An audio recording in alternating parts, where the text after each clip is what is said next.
Hi everyone, I'm Jerry and was just sent this really nice pair of gardening shears or handheld loppers. Now these are actually really nice. I've already played with these a little bit because they have a nice wood grain to them, but in addition to that, it is extremely ergonomic in your hand. I have very large hands and this feels very comfortable in your hands.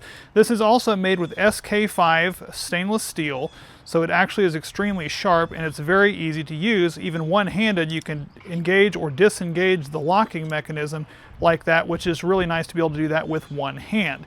In addition to that, it does have an opening of about 1 inch, so that way if you've got damaged branches or whatever else, I mean, effortless cutting on that part. If you're going to be trimming small things, easily can trim up here at the top, trimming small things, and then lock that back, so it's a nice feature to have. Something that even a very lightweight, even a child or someone elderly could easily hold this. It's not a giant lopper set.